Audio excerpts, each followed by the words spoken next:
Ini tentang kebiasaan bullying.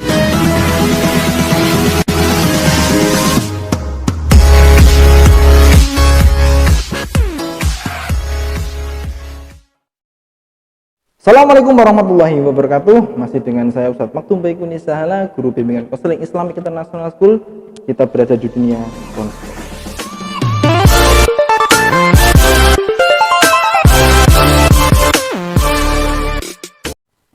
Tidak bisa dipungkiri lagi, kasus bullying sudah menjadi isu global. Tidak hanya terjadi pada negara-negara besar, akan tetapi sudah menjadi permasalahan besar bagi seluruh negara. Yang seperti kita ketahui bahwa bullying itu sendiri adalah tindakan satu orang atau lebih untuk mengintimidasi dengan tujuan menyakiti. Seperti apa yang halnya yang sama dijelaskan oleh psikolog Universitas Indonesia Bu Ratna Juwita, bahwasanya masih maraknya kasus bullying di dunia pendidikan menjadi indikator kurang keberhasilan sistem pendidikan untuk membentuk karakter anak.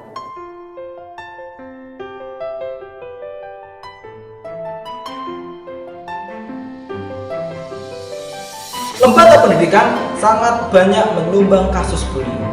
Ada beberapa negara yang sangat banyak kasus bullyingnya. Yang pertama ada Austria.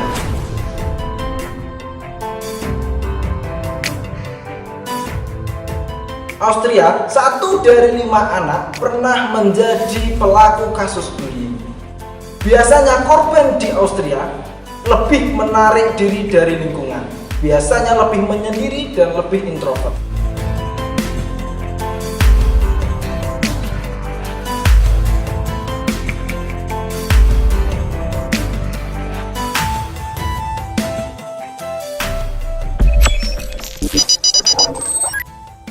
Yang kedua, ada negara kita tercinta, negara Indonesia. Indonesia adalah salah satu negara pengguna terbesar Facebook dan Twitter. Makanya, banyak kasus bullying yang terjadi di media sosial. Banyak anak-anak yang menggunakan Facebook dan Twitter dan akhirnya terkena cyberbullying atau biasa yang kita sebut dengan bullying di media sosial. Banyak anak-anak yang membuat atau berkomentar sesuai dengan kehendaknya, tetapi tidak memikirkan apa dampak dari komentar tersebut. Biasanya korban bullying di negara kita sampai terjadi pembunuhan atau sampai bunuh diri. Karena korbannya merasa tertekan dan tidak memiliki siapapun untuk bercerita, akhirnya jalan keputusan terakhir adalah bunuh diri. 1 dari 8 anak di Indonesia pernah mengalami penghinaan dan ancaman di dunia maya. 1 dari 10 korban cyberbully pernah melakukan bunuh diri. Menurut Badan Pusat Statistika 2006, ada korban mencapai 25 juta kasus. Ada peningkatan di tahun 2013-2014. Pergerakan melawan cyberbullying akan lebih banyak anak Indonesia yang memiliki moral yang rendah.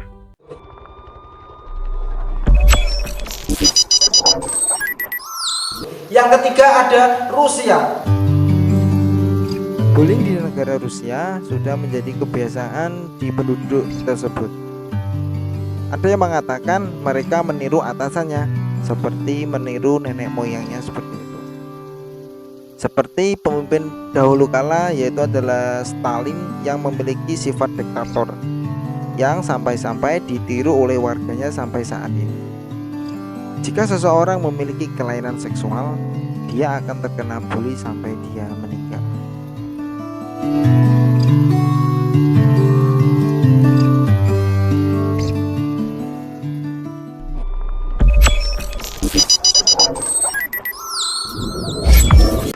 Yang keempat ada negara maju, negara Jepang. Negara Jepang biasanya disebut dengan Ijime untuk kasus bullyingnya.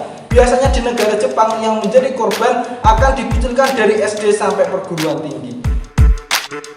Korban ijime di Jepang biasanya dijauhi dan dikucilkan. Seseorang yang menjadi korban ijime biasanya tidak dianggap ataupun dianggap tidak ada. Itu lebih parah daripada kita kucilkan dia di depan umum.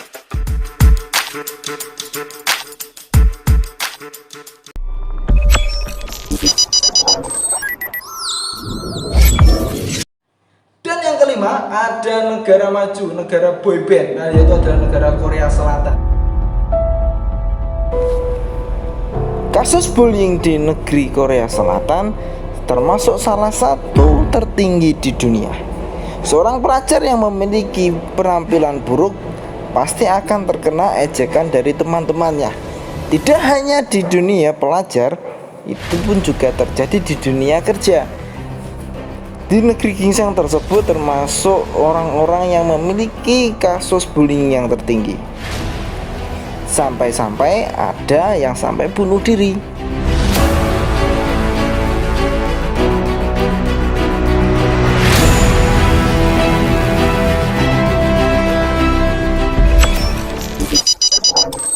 Ada dampak dari kasus bullying tersebut. Yang pertama ada dampak dari korban bullying. Yang pertama ada dampak, yaitu yang paling fenomenal adalah dampak menyendiri.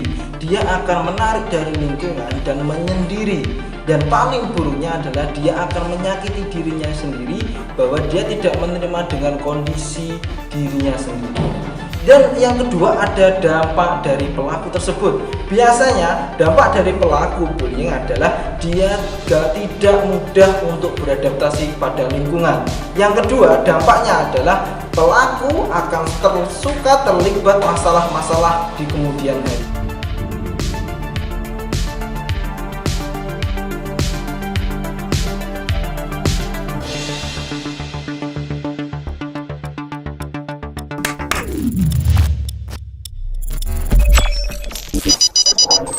Kurang perhatiannya orang tua kepada anak bisa menjadi salah satu sebab anak menjadi pelaku bullying.